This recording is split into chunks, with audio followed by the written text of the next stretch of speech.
तो इधर उधर भटकने के लिए इतनी मटेरियलिस्टिक दौड़ में आजकल के हमारे बच्चे गए हैं और ये जो गैजेट वर्ल्ड इतना आ गया उनके आसपास, ऐसे प्लेटफॉर्म्स ही नहीं है जो बच्चों को इस चीज़ के साथ जोड़े।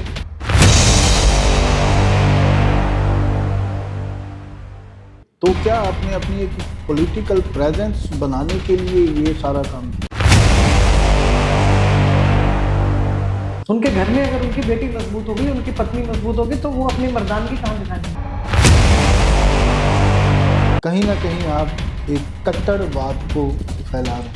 एक बार ही किसी ने महात्मा गांधी से पूछा, क्या किया उन्होंने? तो अपनी पत्नी माँ सीता को भी छोड़ दिया। यहाँ से यहाँ तक पहुँचाना बहुत जिगरा चाहिए। बीजेपी अगर इतनी अच्छी है, भगवान राम की जन्मभूमि अयोध्या आ गई।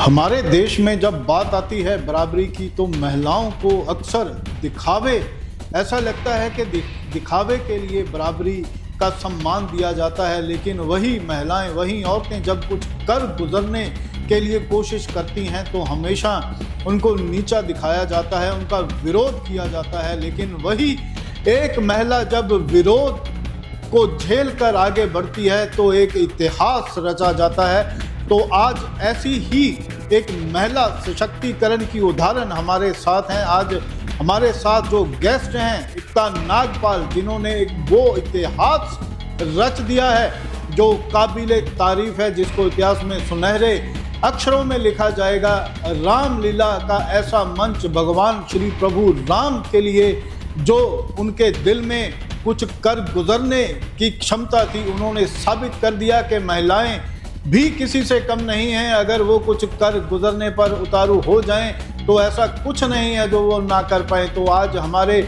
साथ हैं मैडम एकता नागपाल, जिन्होंने महिला रामलीला को नया जिसका आगाज़ किया, जिसको इस मंच पर लेके आए कि महिलाएं भी रामलीला कर सकती हैं। तो मैम, आपका बहुत बहुत स्वागत है हमारे स्टूडियो में। आप यहाँ आए, हमारे सौभाग्य है। शुक्रिया। तो शुरुआत करते हैं आपके वही उस एक इनिशिएटिव से जो आपने लिया, जिसमें आपने बड़ा एक अच्छा उदाहरण दिया महिला सशक्तिकरण का, जिसमें आप अनेकों विरोध के बाद भी आपने अपनी प्रेजेंस दिखाई। आपने महिलाओं की रामलीला शुरू की, उसके पीछे की क्या कहानी तो इसके पीछे की क्या, सिर्फ एक सोच, एक विचार कि महिलाएं जो हैं, हिंदुस्तान का इतिहास जो one of the richest history और लिटरेचर अगर कहीं मिलता है तो वो हमारे देश के जो है पुरातन काल में मिलता है। जी बिल्कुल। उसमें महिलाओं का जो अहम योगदान रहा है वो हम आज शायद भूल गए हैं। हम भूल गए हैं गार्गी को, हम भूल गए हैं लोपामुद्रा को, हम भूल गए हैं मैत्रेयी को, हम भूल गए हैं घोषा को। तो कि जब जो वेद, जो कि इस सृष्टि के सबसे खूबसूरत ग्रंथ हैं, सबसे ज़्यादा साइंटिफिक ग्रंथ हैं, उन ग्रंथों की रचना में भी महिलाओं का योगदान है। तो आज हमें उसी भारत भूमि पे महिला सशक्तिकरण की बात क्यों करनी पड़ती है? जिस घर की नींव ही महिलाओं ने रखी हो, उसमें महिलाओं का एक वो स्थान बीच के कालों में ऐसा आया कि आउटग्रेड कर दिया उसको। जी बिल्कुल। तो हमें कहीं ना कहीं ये था कि हम उस देश की माटी में जन्मे हैं जो बहुत खूबसूरत इतिहास जिसका है, महिलाओं का बहुत उत्तम जो है योगदान इसमें रहा। तो क्यों ना हम उन पुरानी चीज़ों को जो हम भूल गए हैं, हम महिलाओं के साथ संस्कार और सोच के रूप में परिवार का व्यवहार उसको बनाने का प्रयास करें। तो उसके लिए राम जी के नाम से ऊपर कुछ भी नहीं है। जी बिल्कुल। तो राम का नाम हमारे सनातन की रीढ़ की हड्डी है राम। तो इसीलिए हमने सोचा कि हम महिलाओं को परिवार की मजबूती के लिए, जब परिवार मजबूत होगा तो समाज मजबूत होगा, समाज मजबूत होगा तो राष्ट्र मजबूत होगा। जी। तो इधर उधर भटकने के लिए इतनी मटेरियलिस्टिक दौड़ में आजकल के हमारे बच्चे गए हैं और ये जो गैजेट वर्ल्ड इतना आ गया उनके आसपास, ऐसे प्लेटफॉर्म्स ही नहीं है जो बच्चों को इस चीज़ के साथ जोड़े। बिल्कुल। तो हमने हर घर को एक प्लेटफॉर्म बनाने का प्रयास किया और इसलिए महिलाओं को रामलीला के साथ जो है एक विचार आया कि हम जोड़ें। जी। और ऐसे बहुत से क्षेत्र हैं जहाँ ऑलमोस्ट हर क्षेत्र में महिलाएं हैं। सिर्फ एक रामलीला का मंचन एक ऐसा क्षेत्र था जिसमें महिलाएं नहीं थी। बिल्कुल ठीक तो है।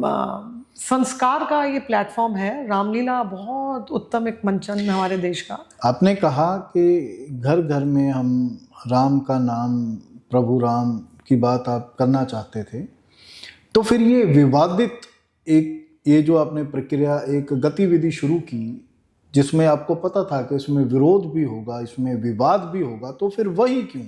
भगवान राम का नाम घर घर पहुंचाने के लिए और भी बहुत सारे तरीके हो सकते हैं, रास्ते हो सकते हैं, तो यही क्यों? महिला सशक्तिकरण को बढ़ाने के लिए और भी बहुत सारे प्रोग्राम चलाए जा सकते हैं, तो फिर ये सिर्फ और सिर्फ रामलीला की क्यों नहीं? क्यों नहीं पे भी आएंगे, लेकिन कि ये क्यों नहीं, महिलाएं क्यों नहीं कर सकती? देखिए, हम जब बात करते हैं राम जी को घर घर पहुंचाने की, हमारे देश के इतिहास में ये जो लीलाएं हैं, वो चाहे कृष्ण लीला हो, वो चाहे राम लीला हो, हमारा जो संस्कार है, हमारी जो संस्कृति है, हमारा जो सनातन है, हमारा ओरल हिस्ट्री के रूप में बहुत ये ट्रैवल किया है इसने। ऐसे नाटक और नाट्य जो है रूपांतरण में सदियों से जो है हम अगली पीढ़ी को हमारे विचार ट्रांसफर करते आए हैं। तो ये सबसे एक मजबूत प्लेटफॉर्म है, क्योंकि रामलीला में अगर हम देखें तो इस दुनिया को हिंदुस्तान ने क्या नहीं दिया है? इस दुनिया को ज़्यादातर चीज़ें हिंदुस्तान ने दी हैं, जिसमें थिएटर और म्यूज़िक भी है। और रामलीला जो है थिएटर का ओरिजिनल फॉर्म है, और थिएटर और संगीत दोनों चीज़ें हैं रामलीला के मंचन में। और ये दो चीज़ें अध्यात्म के साथ जोड़ने के लिए सबसे पावरफुल मीडियम है। म्यूजिक इज़ वेरी पावरफुल जी, एंड और एनेक्ट कुछ करना इज़ वेरी पावरफुल। तो ये जो हमारे जो संतों ने, महंतों ने एक रीत चलाई रामलीला की, उन्होंने कुछ सोच समझ के चलाई। It is very powerful medium of conveying something to the next generation. जी, आपने तो कहा, इसीलिए हमने इसमें औरतों को जोड़ा कि it is one of the most powerful mediums. ये मीडियम में महिलाएं क्यों ना जुड़े? जी, संतों ने रीत चलाई रामलीला की, तो उन्होंने तो फिर वही जो बात आ जाती है मेल फीमेल की, तो उन्होंने तो कहीं महिला रामलीला की बात ही नहीं की। उन्होंने कहीं पुरुष रामलीला की भी बात नहीं करी। हमारे देश में कृष्ण लीलाएं हजारों की संख्या में की जाती है। बिल्कुल। और आप अगर कृष्ण लीलाएं आप देखें, उसको आप थोड़ा सा भी उस पर स्टडी करेंगे, तो उसमें ज़्यादातर तो महिलाएं रोल प्ले करती हैं। बिल्कुल करती हैं, लेकिन वो कृष्ण लीला है, नॉट रामलीला। तो क्या कृष्ण और राम के क्या लेवल में फर्क है? नहीं, क्या लेवल कृष्ण जो है नीचे और राम ऊपर? नहीं, ऐसा लेवल का कोई फर्क नहीं है, सभी एक है। लेकिन जब बात समाज की आती है, तो उसमें ये बात फिर क्यों आ जाता है, भेदभाव क्यों? ये तो जो भेदभाव कर रहे हैं वो हमको उनसे पूछना पड़ेगा, क्योंकि हमारे जो है सनातन के किसी भी ग्रंथ में कहीं भी ये नहीं लिखा गया कि महिलाएं ये नहीं कर सकती हैं। हाँ, और अगर ये नहीं वाला होता तो फिर ये संत हमारे रामलीला में आते क्यों? बिल्कुल, आपकी बात बिल्कुल सही है। लेकिन जहाँ पंजाब में बहुत सारे और भी मसले हैं, आप महिला मोर्चा के वाइस प्रेसिडेंट हैं पंजाब के बीजेपी की तरफ से, तो क्या आपने अपनी एक पॉलिटिकल प्रेजेंस बनाने के लिए ये सारा काम किया? नहीं, बिल्कुल नहीं, क्योंकि इसमें अगर आप देखेंगे तो इसमें हमारे आम आदमी पार्टी के लीडर्स भी आते हैं, इसमें हमारे कांग्रेस के भी लीडर्स आते हैं। तो ये बिल्कुल 100% नॉन पॉलिटिकल प्लेटफॉर्म है। इसमें कलाकार भी जो हैं, बहुत से कलाकार ऐसे हैं जिनके परिवार कट्टर कांग्रेस के हैं, बहुत सी ऐसी कलाकार बहनें हैं जो कट्टर आम आदमी परिवार के वर्कर्स हैं। तो it is a combination of all the groups. जहाँ राम का नाम आ गया वो सबका है। ठीक है, तो आप उसमें चलो पॉलिटिकल प्रेजेंस नहीं चाहते थे, तो क्या बीजेपी या आरएसएस ने आपको इन्फ्लुएंस किया ये चीज़ें करने के लिए? नहीं, ये मेरे अपने पारिवारिक संस्कार थे जिन्होंने मुझे अपने देश के इतिहास के साथ जोड़ा। और भारतीय जनता पार्टी और राष्ट्र स्वयंसेवक संघ तो राष्ट्रवाद और सनातन की बात करते ही हैं, और शायद यही एक वजह है कि हम इस पार्टी के कार्यकर्ता भी हैं। लेकिन इसमें उनका कोई इन्फ्लुएंस, कोई प्रेशर, ऐसा कुछ भी नहीं था। ठीक है, इतना विरोध हुआ, आप पिछले लगभग 4 साल से रामलीला, महिला रामलीला करते आ रहे हैं। जब आपने शुरू किया तब आप कुछ चंद लोग थे, कुछ मुट्ठी भर महिलाएं थी, तो जैसे जैसे विरोध बढ़ता गया, आपका साथ बढ़ता गया। ये कैसे संभव है कि विरोध, इतने बड़े विरोध के बाद, इतने प्रोटेस्ट के बाद आपके साथ लोग जुड़ते गए, और अभी का जो रामलीला हुआ है, इसी साल जो हुआ है, वो इतना विशाल काय कैसे हो एक बार ही किसी ने महात्मा गांधी से पूछा था कि वो सच्चाई के और स्वच्छता के पुजारी थे, तो किसी ने पूछा कि गांधी जी आप ये बताएं कि पता कैसे चलेगा कि सामने वाला सच बोल रहा है। तो गांधी जी ने बहुत खूबसूरत जवाब दिया। उन्होंने कहा कि आप एक जब व्यक्ति को देखेंगे जो बहुत कष्ट जिसको आ रहे हैं, बहुत समाज में प्रॉब्लम्स आ रही हैं, इसका मतलब वो इंसान सच्चा है। और वो इन कष्टों के बाद इनको झेलता हुआ भी अगर वो तरक्की कर रहा है तो वो बहुत ही ईमानदार और सच्चा इंसान है। तो यही जो है बात हम पे भी लागू होती है कि हम बहुत ईमानदारी से, बहुत समर्पण के साथ और सच्चाई के साथ प्रभु श्री राम की सेवा के लिए निकले थे। और इसमें विरोध हुआ, जिनकी जैसी सोच वो अपने विरोध में थे, लेकिन ये प्रयास जो था हमारा कि हम महिलाओं को सनातन के साथ जोड़ें। जैसा मैंने पहले कहा कि ऐसे प्लेटफॉर्म्स ही नहीं मिलते, तो हमने तो एक ऐसा एक प्लेटफॉर्म तैयार करने का प्रयास किया। जड़ों से जुड़ो जो हमारी संस्था, जिसमें हम सारे राष्ट्रवाद और सनातन के ही काम करते हैं। तो महिलाओं के काफिले जुड़े, परिवारों के परिवार जुड़े। आपको क्या लगता है कि जब एक महिला जुड़ती है तो क्या सिर्फ एक महिला जुड़ती है? नहीं, एक पूरा परिवार जुड़ जाता है। कभी उसका बेटा उसको लेने आ रहा है, उसकी बेटी उसको छोड़ने आ रही है, उसके पति जो है उसको पिक करने आ रहे हैं, उसके घर के बड़े जो हैं खाना पैक करके डब्बे में देने आ रहे हैं कि बेटा तुम्हें टाइम लगेगा, तुम्हें। पूरे परिवार में ही राम नाम का माहौल बन जाता है। तो ये इतनी पॉजिटिविटी है राम के नाम में, ये हमारा इसमें कुछ भी नहीं है कि हमारी वजह से ये बढ़े। ये सिर्फ प्रभु राम में जो, उस नाम में जो ताकत है, उस ताकत के साथ जुड़ते चले गए। एकता के साथ या जड़ों से जुड़ो के साथ नहीं जुड़े, ये राम के नाम के साथ जुड़े। जी, चलिए मान ली बात। लोगों ने जो आपका विरोध कर रहे थे, वो चाहे कोई भी हो, वो भी हम बात करेंगे कि वो कौन लोग थे, लेकिन उससे पहले जो आपके ऊपर इल्ज़ाम लगे कि एकता नागपाल सिर्फ और सिर्फ पैसों के लिए एक इस दुनिया में अपना नाम चमकाने के लिए, पैसा कमाने के लिए ये सब प्रोपोगंडा चलाया जा रहा है, और कहीं ना कहीं किसी भी कंट्रोवर्सी के साथ खुद को जोड़ करके अपने आप को एक हाइप देने की कोशिश की जा रही है। देखिए, हम जब बाहर निकलते हैं ना, तो एक बहुत प्यारी सी एक बात है कि हम अगर पथरीला रास्ता है तो आप सारी जगह तो कारपेट बिछा नहीं सकते। बिल्कुल, आप अपने पाँव में जूते पहन लो, ये सबसे आसान तरीका। मतलब आपने पाँव में जूते पहन। मैं हमको ये लोग क्या बोल रहे हैं, क्या इनकी सोच है, क्या नहीं है, ये इससे पैसा। आप ये देखिए, होर्डिंग्स हमारे लगते हैं। जी बिल्कुल। हम जितना हमने राम नाम के होर्डिंग्स लगाए, शायद किसी ने भी नहीं लगाए होंगे। अब उस होर्डिंग पे आपकी फोटो नहीं थी। अगर हमें अपना ही प्रचार करना था तो क्या हम अपने उस पर चित्र लगाने के लिए हमें किसी की परमिशन चाहिए? हम बिल्कुल लगा सकते थे। कहीं भी एकता नागपाल अगर आपको लिखा हुआ मिले तो आप बता दें। बिल्कुल नहीं, वो हमारा एक समूह है जो ये काम कर रहा है। और जब हम काम कर रहे हैं और उसको सफलता मिल रही है, तो सामने वाले के पास जब और कुछ नहीं होता है तो वो आप पे लांछन नहीं लगा सकते। हम जैसे अब अपने देश में भी यही हालात है कि जो सेंटर की गवर्नमेंट जो काम कर रही है, अपोजिशन के पास कुछ है ही नहीं है बोलने के लिए, तो वो लांछन नहीं लगा रही है। Because if somebody has nothing then this is the only thing that he has. तो ठीक है, वो उनके पास कुछ नहीं है, खाली हाथ लोग हैं, तो वो यही कहेंगे। लेकिन हम इसको पूरे निष्काम भाव के साथ कर रहे हैं। प्रोटेस्ट आपके खिलाफ क्यों हुए? ऐसा क्या आप कर रहे थे जिसकी वजह से दूसरी ओपोजिशंस को या उन लोगों को प्रोटेस्ट करना पड़ा ताकि आपको रोका जा सके? ऐसा क्या करने जा रहे थे? हम देश में महिलाओं को मजबूत करने जा रहे थे।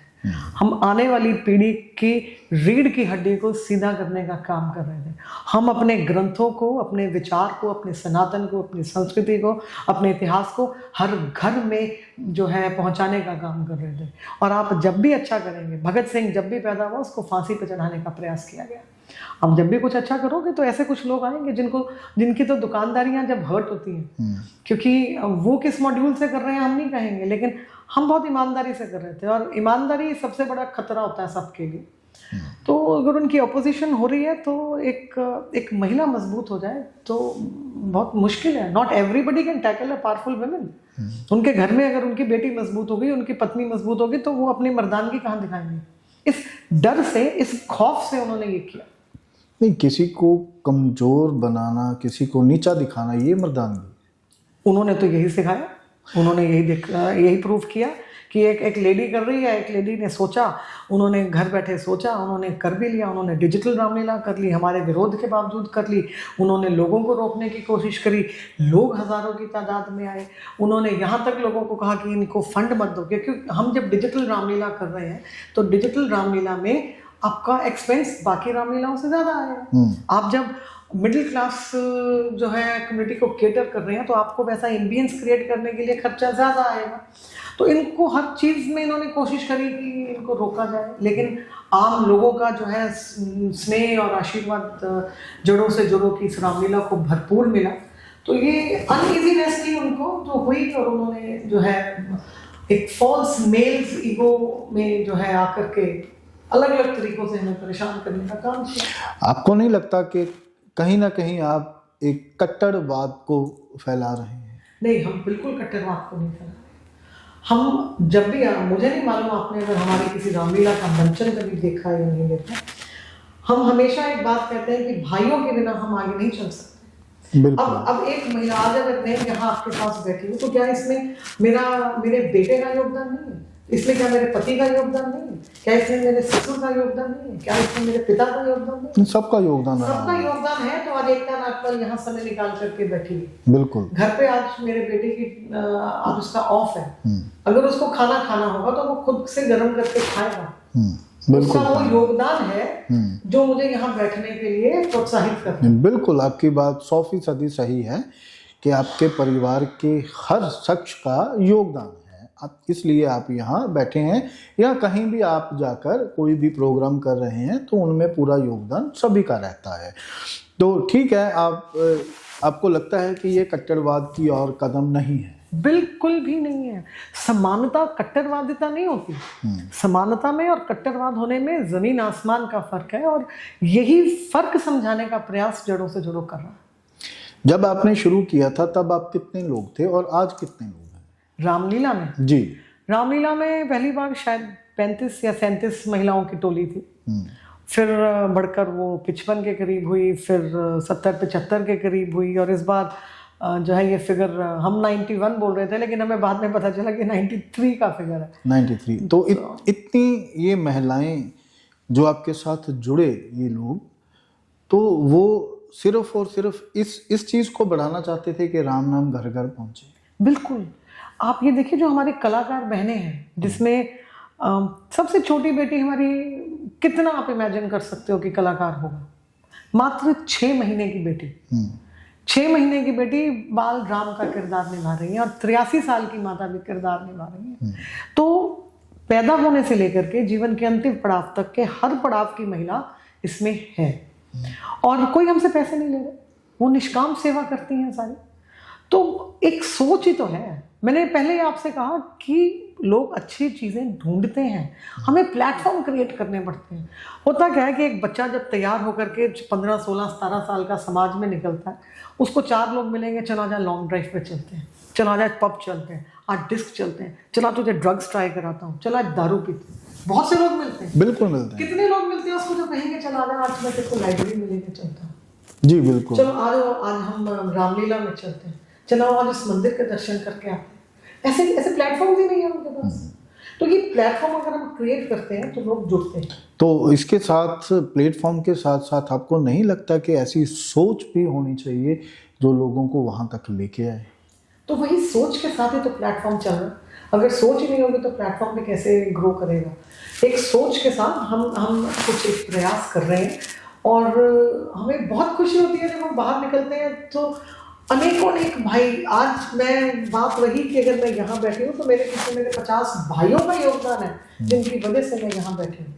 अच्छे लोग भी बहुत हैं, हमको दिखते वो लोग हैं जो तंग कर रहे हैं, जो नेगेटिव हैं, लेकिन पॉजिटिव आदमी होता है वो चुपचाप अपना काम करता है, वो शोर नहीं मचाता। सड़ा हुआ पत्ता पानी के ऊपर होता है, जो मोती होते हैं वो गहरे सागर में होते हैं, वो दिखते नहीं। जी, तो ये ऐसे ऐसे मोती हमारे साथ, हमारे समाज के, पुरुष समाज में से हमारे साथ हैं, जिनके कारण महिलाएं आगे बढ़ रही हैं।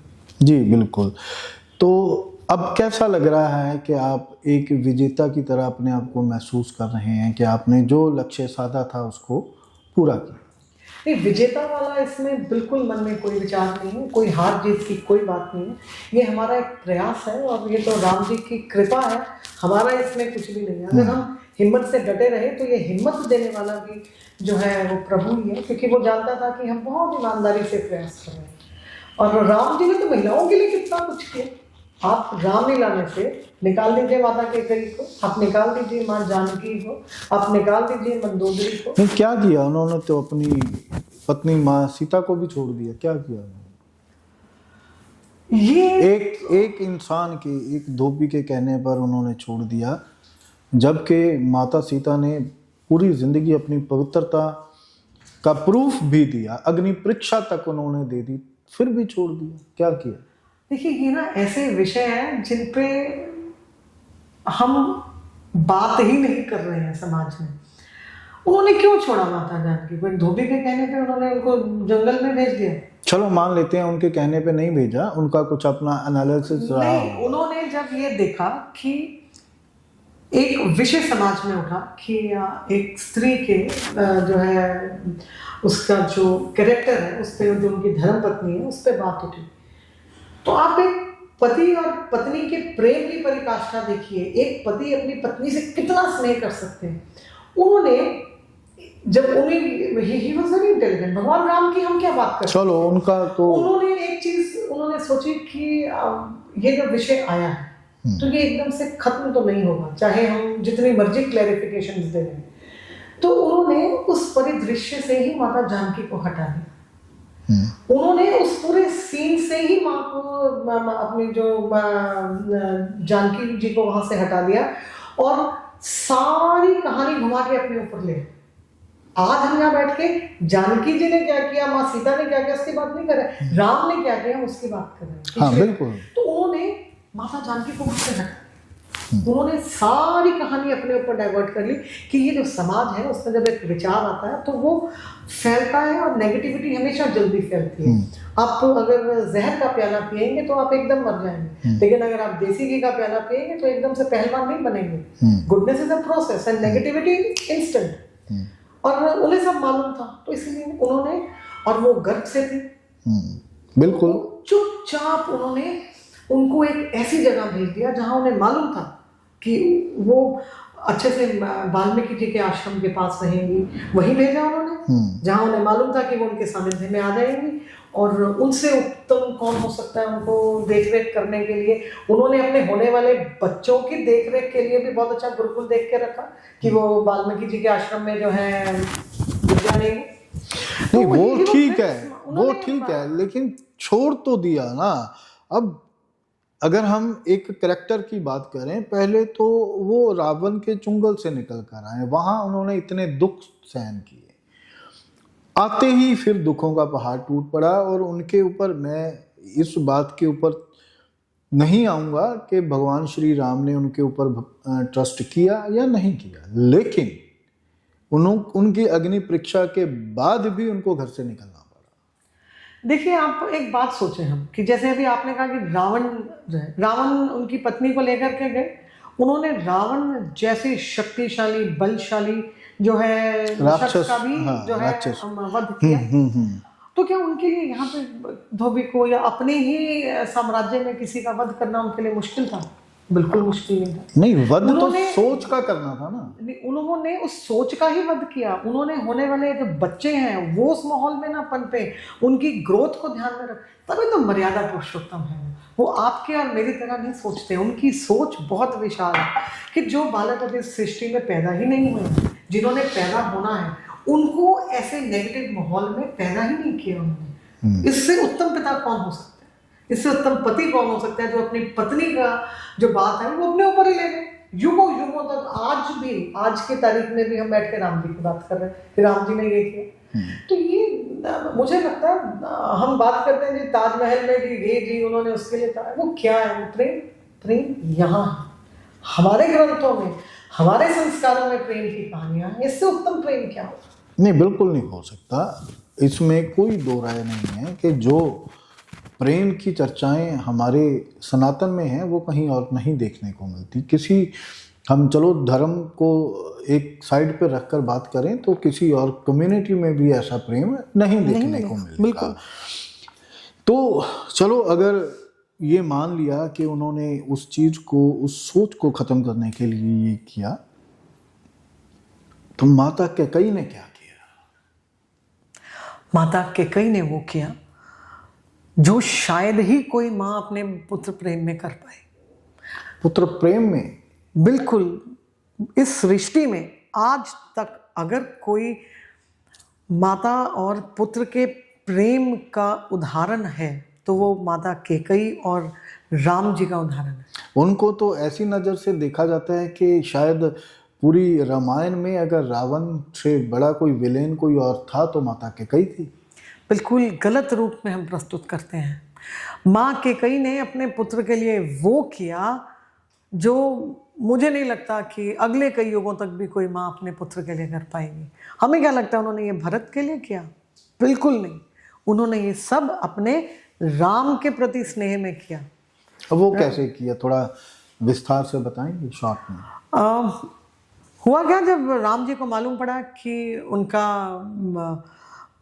राज्य अभिषेक होगा अगले दिन, तो वो माँ कैकेयी के पास गए।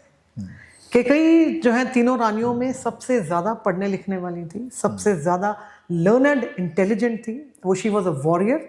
सब जानते हैं कि वो राजा दशरथ को लेकर के गई थी, सारथी थी उनके युद्ध में, और उसी के जो है उसी युद्ध में दशरथ ने उनको 2 वरदान भी दिए थे। माता कैकेयी का जो कक्ष था उसके अंदर एक ग्रंथालय था, उसके अंदर सारे वेद, हमारे देश के सारे ग्रंथ, एक लाइब्रेरी, एक मिनी लाइब्रेरी जो है उनके उसमें थी। और पूरे राजमहल में वही एक ऐसा कॉर्नर था जहाँ पे राजा दशरथ भी अगर आते थे तो उनकी परमिशन लेकर के आते थे। माता कैकेयी की शी वॉज वेरी इंटेलिजेंट। बच्चों को ट्रेनिंग सारी जो है माता कैकेयी ने दी है। हमने जब ये रामलीला का मंचन जब किया तो इसमें कुछ पढ़ा और ऐसी ऐसी चीज़ें पढ़ी, इतने अच्छे एग्जाम्पल्स पढ़े। एक बहुत खूबसूरत एग्जाम्पल है, वो भी मैं शेयर करूँगी। पहले ये तो यहाँ पर जब राम आए, राम जी जब अंदर आए तो उन्होंने माँ से पूछा, तो फिर माँ ने कहा कि बेटे को माँ से मिलने के लिए आज्ञा की ज़रूरत नहीं है, पुत्र तुम आओ। वहाँ बैठकर जब राम ने कैकेयी से कहा कि माँ, ये जो मेरा राज्याभिषेक हो रहा है इसको रोक लो। अच्छा, भगवान श्री राम ने खुद बोला? राम ने कैकेयी माँ से कहा। तो माँ जो है बहुत लंबी उनकी वार्ता हुई, तो माँ को उन्होंने कन्विंस किया। तो माँ ने कहा कि तुम ये जो है जाकर के कौशल्या माई से क्यों नहीं कह रहे, तुम ये जाकर सुमित्रा से क्यों नहीं बोलते, तुमने मुझे ही क्यों बोला? तो उन्होंने कहा कि माँ और मातृत्व में बहुत फ़र्क है। वो माँ है, वो कोमल हृदय की है। आप मेरे कैरेक्टर बिल्डिंग का जिम्मा आपने लिया, क्योंकि बचपन में सारी ट्रेनिंग, शस्त्र चलाने तक की ट्रेनिंग, घुड़सवारी की ट्रेनिंग माता कैकेयी ने जो है अपने चारों पुत्रों को दी है। तो उन्होंने कहा कि ये आप जो है ये काम मेरे लिए करो। तो उनके कहने पर, लेकिन राम ने कहा कि ये जब माँ तुम मेरा जो काम करोगी, इसके बाद युगों युगों तक तुम्हारे को कोई बेहतरीन माँ के रूप में नहीं जानेगा। कोई माँ अपनी बेटी का नाम कैकेयी नहीं रखेगी, कोई तुम्हें प्रेम से नहीं देखेगा। तो फिर माँ ने बोला कि बेटा मुझे कोई प्रेम से नहीं देखेगा, पर तू तो मुझे प्रेम करेगा ना, तू तो अपना प्रेम कम नहीं करेगा। वो कहता नहीं माँ, मैं तेरे से उतना ही प्रेम करूंगा जितना आप करता हूँ, लेकिन तुम ही ये काम कर सकती हो और तुम ये काम करो, क्योंकि मुझे जो है राज्य भवन में ना रह करके मुझे जंगलों में जाकर मुझे उद्धार करना है, मेरे को और बहुत काम करने हैं। तो माँ ने राम के कहने पर ऐसा काम किया, उसके प्रेम में पड़कर, अपने पुत्र के प्रेम में, कि सदियों तक आज भी जैसे आप कह रहे हैं कि वो विलन के रूप में उनको देखते हैं। कौन माँ करती है, इतना नाम बदनाम अपना कौन करता है?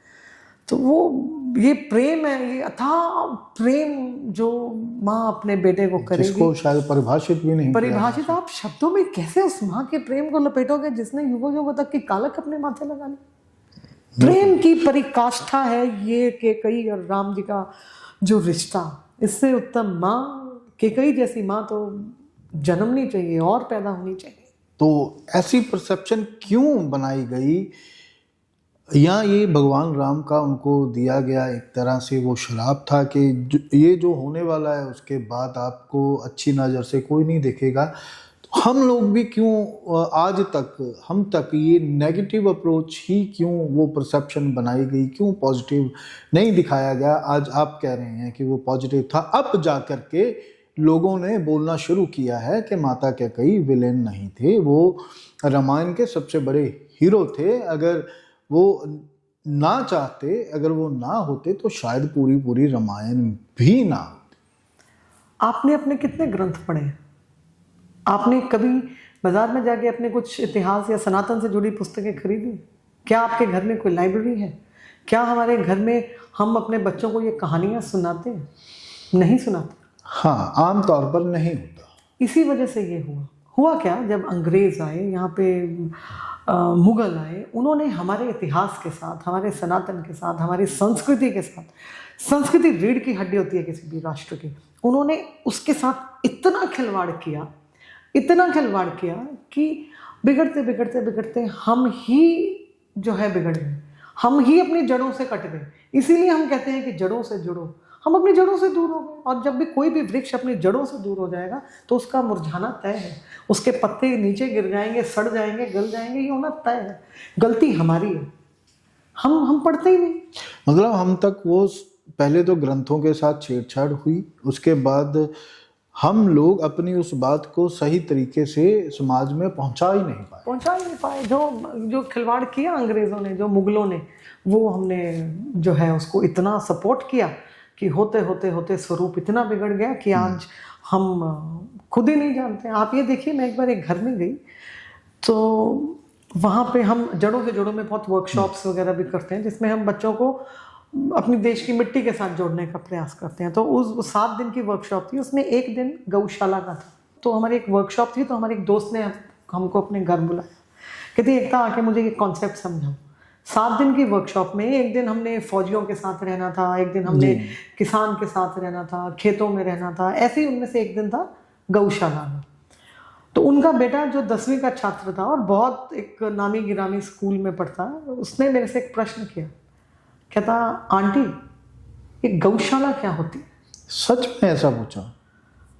इसी तरह मैं भी एक क्षण को स्तब्ध रह गई कि क्या वास्तव में यही प्रश्न है? तो हम कहाँ जा रहे हैं, हम क्या कर रहे हैं? ये इतना दूर हम अपने जड़ों से हो रहे हैं, हम इतने वेस्टर्नाइज। क्लब्स के सारे नाम पता होंगे उस बच्चे को, डिस्क सारे मालूम। ये तो बहुत बड़ी चिंता का विषय है। तो इसी चिंता के विषय पे सिर्फ बात कर सकते हैं आप, या इस पे काम कर सकते हैं। हम इन्हीं विषयों पे काम करने का प्रयास करते हैं कि हम बहुत बड़े काम हो सकता है ना कर पाए, पर हम छोटे छोटे प्रयास अपने जारी रखते हैं जड़ों से जुड़ों में कि हम कुछ तो करें। हम ये तो बताएं कि हमारी भारतीय गाय क्या है, क्यों हमारे ऋषियों ने मुनियों ने उसको माँ का दर्जा दिया। हम ये तो बताएं कि किसानी क्या है, खेती क्या है, जल क्या है, क्यों हम जल की पूजा करते हैं, क्यों वृक्षों की पूजा करते हैं, क्यों पहाड़ों की, चांद की, तारों की, हम तो सभी की पूजा करते हैं। तो ये हमारी संस्कृति में इनको पूज्य माना गया, लेकिन हमने अपने बच्चों को बताया नहीं। उनको हमने भौतिकवाद की एक ऐसी अंधी दौड़ में भेज दिया कि इसके पास 10 लाख की गाड़ी है, तुम्हारी 15 की होनी चाहिए। इसका बेटा डॉक्टर बन गया, तुम्हें इंजीनियर बनना है। इसका बेटा इंग्लैंड गया, तुम्हें अमेरिका जाना है। हम इसी दौड़ में, इसी उसमें पड़े हुए, और उसका नतीजा ये कि हम यहाँ से दिन ब दिन कमज़ोर होते जा रहे हैं। जी बिल्कुल। जब आपने महिला रामलीला की शुरुआत की तो पूरा एडमिनिस्ट्रेशन क्या आपके साथ था? जी हाँ, हमको एडमिनिस्ट्रेशन ने, हमारे को लोकल जो है पुलिस ने और आसपास के लोगों ने, सबने बहुत साथ दिया। तो मीडिया कवरेज भी आपको बहुत मिली। आपका जब विरोध हुआ तब भी आपको उस मीडिया कवरेज का सामना करना पड़ा। जब आप अपने उस लक्ष्य में कामयाब होते हुए जा रहे थे, आपने जो अभी रामलीला की, तब भी आपको मीडिया कवरेज मिली। तो क्या था उस टाइम आपकी सोच या एक एहसास क्या था कि मीडिया के लिए कि चल क्या रहा है, कैसे हो रहा है? मीडिया देखिए हमारे देश का एक बहुत मजबूत स्तंभ है, डेमोक्रेटिक इंडिया का। It's one of the most powerful pillars. मुझे तो ऐसा लगता है कि मीडिया ने मुझे अपना बहुत साथ दिया। विरोध में भी मीडिया का काम है जो समाज में हो रहा है उसको लिखना, उसको सबके सामने लाना, लेकिन उनके बारे में लिखना उनका प्रोफेशन है, लेकिन हमारे विषय को भी उन्होंने रखा, हमको भी समझा, और मीडिया की बदौलत हमारा विषय बहुत दूर तक भी गया जी। एक बहुत कहावत है, वो कहते हैं ना कि बदनाम हुए तो क्या नाम ना हुआ। बिल्कुल, तो उन लोगों ने हमें बदनाम करने का प्रयास किया, वो मीडिया के थ्रू हर घर में पहुंचा, और उससे जिसको नहीं भी मालूम था उनको भी मालूम पड़ा कि अरे ऐसी भी कोई रामलीला हो रही है, हम चलेंगे देखने के लिए। चलो, ये यहाँ तक आपकी एक बड़ी उपलब्धि रही है। अब हम बात आते हैं आपके पॉलिटिकल सेक्शन के ऊपर, राजनीतिक सेक्शन के ऊपर। आप बीजेपी के साथ जुड़े हुए हैं। बीजेपी अगर इतनी अच्छी है, हिंदुत्व की बात करती है, राष्ट्र प्रेम की बात करती है, सभी जगह पर उन्होंने जीत हासिल की, लेकिन भगवान राम की जन्मभूमि अयोध्या हार। देखिए, राजनीति एक बिल्कुल एक अलग विषय है। यूपी में सरकार है, यूपी में एक लोकसभा और विधानसभा दो चीज़ें हैं। जो लोकसभा है वो तो जीते हैं, और अभी आप बिहार का एग्जाम्पल लें, बिहार में मतलब वन साइडेड जिसको हम कहें कि जो है रिजल्ट्स आए हैं, और मुझे तो ऐसा लगता है कि अब आगे जो बंगाल है, बंगाल में भी बहुत खूबसूरत जो है रिजल्ट्स आएंगे। तो सरकार बन रही है, लोग जुड़ रहे हैं। आप हरियाणा में देखिए कैसे कितनी खूबसूरत यहाँ पर भी जो है जीत हुई, बिल्कुल क्लियर मेजॉरिटी के साथ सब तरफ सरकार बन रही है। तो ये सरकारें, एक चीज़ मुझे लगता है कि पावर इज़ वेरी पावरफुल। आप ये देखिए, सरकारें इतनी पावरफुल होती हैं कि चाहे तो कुछ भी कर सकती हैं। सरकार की सोच थी, तो आज जब से ये सरकार आई है, आप देखिए सनातन का नाम, इसकी बातचीत कितने गुना मल्टीप्लाई हो गई। बिल्कुल। आज हमारे देश का नाम, जो हम कहीं बाहर जाते थे तो कहते थे ओ यू कम फ्रॉम इंडिया, आप कहते हैं ओ यू कम फ्रॉम इंडिया। मतलब यहाँ से यहाँ तक पहुँचाना बहुत जिगरा चाहिए इस 1 इंच के सफ़र को तय करने के लिए। वो जो है सरकार ने किया, बहुत नहीं, बिल्कुल किया, लेकिन क्या सरकार के इस रवैये से, इस एटीट्यूड से एक कट्टरवाद नहीं झलकता? जबकि सरकारों का काम होता है सभी को साथ लेकर के चलना। तो सबको साथ लेकर के ही चल रहे हैं। आप कट्टरवाद की, सनातन तो कट्टर कभी हुआ ही नहीं। यही दिक्कत है, क्योंकि हम अपने संस्कृति के साथ ज़्यादा जुड़ने का लिटरेचर के थ्रू प्रयास नहीं करते।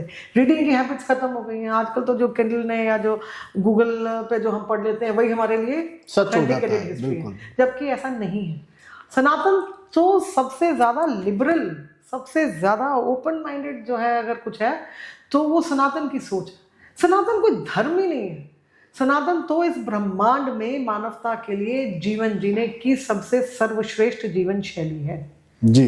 वो एक विचार है, वो मतलब बांधता नहीं है, ये तो खोलता है, ये आपको खुला आसमान देता है देखने पढ़ने के लिए। लेकिन उसके लिए हमें हमारे ग्रंथों से जुड़ना पड़ेगा। जी बिल्कुल, मैं आपकी इस बात से सहमत हूँ। लेकिन मैं फिर उस अपने सवाल पर वापस आता हूँ कि बीजेपी अयोध्या क्यों हार गई, और इसके साथ में एक बात और जोड़ना चाहता हूँ कि हमें अपने ही घर को वापस लेने के लिए, भगवान श्री राम का मंदिर बनाने के लिए हमें इतने सैकड़ों साल का टाइम क्यों लगा, समय क्यों लगा? मैंने अभी आपसे थोड़ी देर पहले वही बात करी कि सरकारें चाहें तो सब कुछ कर सकती हैं। अब किसी की अगर चाहत ही नहीं होगी तो कैसे होगा? जब तक अंग्रेज और मुगल रहे, चलिए वो आप छोड़ दीजिए, उसमें तो वो तो आक्रमणकारी थे, वो तो हम पे रूल कर रहे थे, वो हम में से नहीं थे। लेकिन उसके बाद भी 1947 के बाद भी जब सरकार की चाहत ही नहीं होगी तो कैसे हो जाएगा? यदि आप चाहेंगे ही नहीं कि मुझे ये प्याला उठा करके पीना है, मुझे इसमें जो आपने जो काढ़ा तुलसी का जो बना के रखा है, आपको अगर ये पीना है तो आपको हाथ आगे बढ़ा करके इसको उठा करके लाने के लिए एफर्ट तो करना पड़ेगा। बिल्कुल करना पड़ेगा। अगर सरकारें वो एफर्ट ही नहीं करना चाहेंगी तो आप क्या कर लेंगे? इस सरकारों की सोच है। इस सरकार ने सोचा तो कैसे आते बन गया। अगर वो सही था, वो बिल्कुल सही था, कानूनन सही था, वो हमारे समाज के लिए सही था, हमारा अपना था, तो सरकार ने बहुत अच्छा काम किया कि भगवान श्री राम को घर लाए। घर भी क्या लाए, हमारा जो घर हमें नहीं मिल रहा था वो हमें दिलवाया। फिर भी इतना अच्छा काम करने के बाद भी सरकार वहां से हार क्यों गई? इसका मतलब कहीं ना कहीं उन्होंने कुछ गलत किया? नहीं, आप सरकार तो बनी ना वहां पर। एक इलाके में अगर देखिए, एक इलेक्शन हारने और जीतने के पीछे और बहुत सी चीजें होती हैं। बहुत आप अभी बहुत पुरानी बात नहीं है, हमने तो सबने ये वो पल, वो क्षण, वो जिया है, वो साक्षात देखा है जब राम मंदिर में प्राण प्रतिष्ठा का जो दिन था। मतलब इतना अलौकिक माहौल देश में हो गया था कि यूं लग रहा था कि समझ ही नहीं आ रहा कि खुशी का इजहार कैसे करें। कोई लंगर लगा रहा है, कोई ढोल बजा रहा है, कोई भजन गा रहा है, कोई जो है मंदिरों में दिए जला रहा है, कोई खुशी में नाच रहा है। लोगों को समझ ही नहीं आ रहा था कि हम अपनी खुशी का इजहार कैसे करें। उत्सव का माहौल था पूरे देश में, और देश में क्यों, मेरे ख्याल 20-22 देशों में ये जो हर घर में उत्सव था। इतना हर घर में उत्सव, इतना अलौकिक, इतना out of this world scene create हुआ। तो उसमें कुछ था तभी क्रिएट हुआ जी। उस क्षण को एक सरकार की हार या जीत के साथ तोलना तो ये अन्याय होगा लोगों की भावनाओं के साथ। चलिए, ये भावना, अगर कोई झोपड़ी में भी रह रहा था ना, उसके घर के आगे भी उस दिन दिए जल रहे थे। मोटरसाइकिल पे, रिक्शा पे, ऑटो पे, गाड़ियों में, झोपड़ी में, घर में, मकान में, बंगलों में, हर तरफ जय श्री राम के झंडे लगे हुए थे। सनातनी जैसे एक वेंटिलेटर से निकल करके एक जीवंत माहौल में आए थे। उन्हें उनके इष्ट को स्थान मिल रहा था। बिल्कुल। आप उस भावना को हम तोल ही नहीं सकते। हम उस भावना को नहीं तोल सकते, और ना ही हम उस भावना को तोलने की कोशिश कर रहे हैं। तो कहीं ना कहीं वहां पे अगर वो कोई कैंडिडेट था तो मान लेते हैं कि उसकी कोई गलती रही होगी। बहुत से रीजंस होते हैं हार और जीत के। वो हार और जीत बहुत एक छोटा विषय है राम मंदिर की खुशी के आगे। ठीक है, चलो, बीजेपी इतनी पंजाब एंटी क्यों है? पंजाब एंटी बिल्कुल भी नहीं है। पंजाब में आप कॉरिडोर की बात करें, किसने किया? अफगानिस्तान से श्री गुरु ग्रंथ साहब जी के जो हम लेकर के आए, वो कौन लेकर के आए? पंजाब में ऐसा, यहाँ पे हम काले दिनों के रूप में अगर याद करते हैं तो जो गोल्डन टेम्पल में जो हुआ था वो किसने किया? ऑब्वियस सी बात है, वो तो कांग्रेस ने किया था। तो ऐसा कुछ भी काम बीजेपी ने आज तक जो है भाजपा की सरकार ने कोई बिल वापस नहीं लिया, किसान का बिल वापस लिया। तो ऐसा कुछ भी नहीं किया जो पंजाब विरोधी हो। हमेशा अभी बाढ़ आई है तो सेंटर ने कितनी सपोर्ट करी है। आयुष्मान कार्ड्स में भी आप ये देखिए कि यहाँ पे सेंटर सारा देती रही है और स्टेट की गवर्नमेंट ने अपने हिस्से का जो डालना था वो डाला ही नहीं, जिससे पंजाब को इतना नुकसान हुआ। ये पंजाब ने ऐसा कुछ भी, भाजपा ने ऐसा कोई काम नहीं किया जो पंजाब विरोधी हो। हर तरफ जो है साथ खड़े रहे हैं, और जो है बाल दिवस के रूप में जो है गुरुओं के साथ जोड़ने का काम किसने किया? तो भारतीय जनता पार्टी की जी। फिर भी इतना विरोध क्यों पार्टी झेल रही है? अभी बहुत बदलाव होंगे, और आने वाले समय में जो है हम देखेंगे कि लोगों का साथ और सोच में बहुत ड्रास्टिक बदलाव आएगा। ठीक है, तो क्या एकता नागपाल इलेक्शन लड़ेंगे? एकता नागपाल भारतीय जनता पार्टी की एक कार्यकर्ता है, और वो सदैव पार्टी की कार्यकर्ता रही। नहीं, इलेक्शन लड़ेंगे कि नहीं लड़ेंगे? ये सोच जो है कार्यकर्ता की होती ही नहीं है। हम तो कार्यकर्ता बन के काम करते हैं, और ये लड़ना ना लड़ना, कोई ओहदा मिलना ना मिलना, ये सब हाईकमांड का काम होता है। नहीं, अगर आपको हाईकमांड बोलती है कि आप वहां से इलेक्शन लड़ो तो क्या आप रेडी? मैंने कहा हम पार्टी के कार्यकर्ता हैं, और पार्टी हमारे को जो आदेश लगाएगी हम वो आदेश को मानने को बाध्य हैं। ठीक है, तो अब अंत में आपकी फ्यूचर प्लानिंग कैसे रहेगी महिला सशक्तिकरण को लेकर, और ये भी बताइए कि जड़ों से जुड़ो में आप क्या क्या करते हैं? जड़ों से जुड़ो में हमारी जो टैगलाइन है वो ये है कि आधुनिक भौतिक विज्ञान उन्हीं निष्कर्षों तक पहुंचा है जहां हमारे वेदांत युगों पहले पहुंच चुके हैं। जी बिल्कुल। तो इसमें हम बच्चों को अलग अलग तरीके से, और हम जैसे जो हैं महिलाओं और पुरुषों को भी इस बात से जोड़ने का प्रयास करते हैं कि अगर आप स्कूल कंपटीशन में सेव वाटर की ड्राइंग बना रहे हो तो क्या आप एक्चुअली उस थॉट से जुड़े हो, या सिर्फ एक अच्छी सी ड्राइंग बना करके फर्स्ट सेकंड या थर्ड प्राइज लेकर के आ गए और आप यू आर हैप्पी? उसके पीछे का विषय क्या है? What is water level? उनको हम खेतों में ले जा करके दिखाते हैं। हमारा कृषि प्रधान देश है, तो क्या है कृषि, आपको सिर्फ डॉक्टर और इंजीनियर ही क्यों बनना है? आप क्यों नहीं किसानी में जा सकते हो? क्या है किसान की जिंदगी? उनको खेतों में ले जाके बताते हैं कि आप इस देश के लिए गौरवान्वित महसूस करें। तो हम जो आज इतने पावरफुल कंट्री के रूप में उभर रहे हैं, तो ये जो हमारी सेनाएं, ये सिर्फ वहाँ पे खड़ा एक फौजी नहीं है, वो एक फौजी ट्रेनिंग कैसी लेता है, क्या टफ ट्रेनिंग्स होती हैं, उनको हम फौजियों के कैंपस में ले जा करके वो टफ ट्रेनिंग्स दिलाते हैं, दिखाते हैं। उन्हें हम बताते हैं कि ये पबजी पे ये अंगूठे से जो है ना, ये गोले बारूद चलाना बड़ा आसान है। एक्चुअल में जब गोलियां चलती हैं तो क्या होता है, उनको हम उन ट्रेनिंग्स में ले जाके सिखाने का प्रयास करते हैं। हम वर्कशॉप्स लगाते हैं, हम सेमिनार्स करते हैं, हम फील्ड एक्टिविटीज़ करते हैं, हम थिएटर के थ्रू उनको बताने का प्रयास करते हैं, हम बुक लॉन्चेस के कार्यक्रम करते हैं, हम उनको जो है जोड़ते हैं ऐसी एक्टिविटीज़ के साथ जिसमें वो इको फ्रेंडली हो पाएँ, जिसमें वो यूनिवर्सल प्रॉब्लम्स को जब देखें तो वो कनेक्ट कर पाएँ कि ये जो आज इस पूरे विश्व की समस्या है, मेरे तो ऋषियों मुनियों ने इस समस्या का हल सदियों पहले ग्रंथों में लिख के दे दिया था। उनको हम ये बताते हैं कि हमारी जो संस्कृति है, जो सनातन है, वो कैसे साइंटिफिक है, वो कैसे लॉजिकल है, क्योंकि आजकल के बच्चे साइंस और लॉजिक पे बात करते हैं।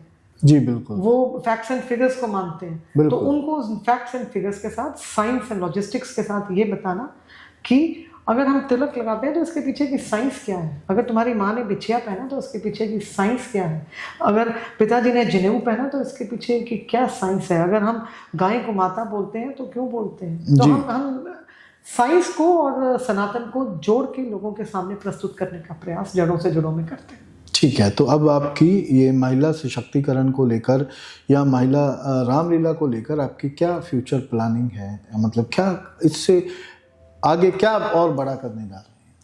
देखिए, हमने बहुत ईमानदारी से अगर हम कहें तो हमारा इट वाज नॉट कि ये हमारी प्लान है हम ऐसे करेंगे। हम सिर्फ एक करते गए कि हमको रामलीला करनी है। हमने महिलाओं को ये हक देना है कि वो अपने इष्ट की सेवा कर सकें, उसका किरदार निभा सकें। हमने महिलाओं को क्लब से निकाल करके रामलीला के मंच से जोड़ना है। वो किट्टियाँ में जा रही हैं तो किट्टी में से टाइम निकालो और आप रामलीला के मंच के साथ जोड़ो। आप नौकरी कर रहे हो, आप नौकरी में से अपने घर परिवार की व्यवस्था में से समय निकाल करके रामलीला के मंच से जोड़ो। इसका जो स्वरूप बड़ा हो रहा है उसमें हमारा कोई भी प्लानिंग नहीं है, ये सब उसकी प्लानिंग है। अब उसने आगे क्या करना है और हमसे क्या करवाना है ये वही जानता है।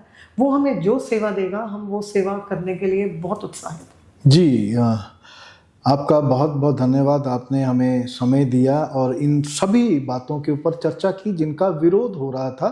हो सकता है ये लोग जो विरोध करने वाले हैं उन तक ये बातें पहुंच पाएँ और वो अपना विरोध थोड़ा कम करें। आपके इस मैसेज को, सनातन को, इन जड़ों से जुड़ों को और लोगों तक पहुंचाया जा सके। हम अगले एपिसोड में भी मैम से अनुरोध करेंगे कि हमें आकर इन सब बातों के ऊपर चर्चा रखें कि तिलक क्यों लगाया जाता है, जनेऊ पहनने के पीछे की साइंस क्या है, इन सब बातों के पीछे की जो साइंस है, इनके पीछे जो आस्था है वो क्या है। अगले एपिसोड में हम इन बातों की चर्चा करेंगे। तब तक जुड़े रहिए क्राइम आवाज़ इंडिया के साथ। और हम मैम आपका एक बार फिर से आभार प्रकट करते हैं। जी बहुत बहुत धन्यवाद। जय श्री राम।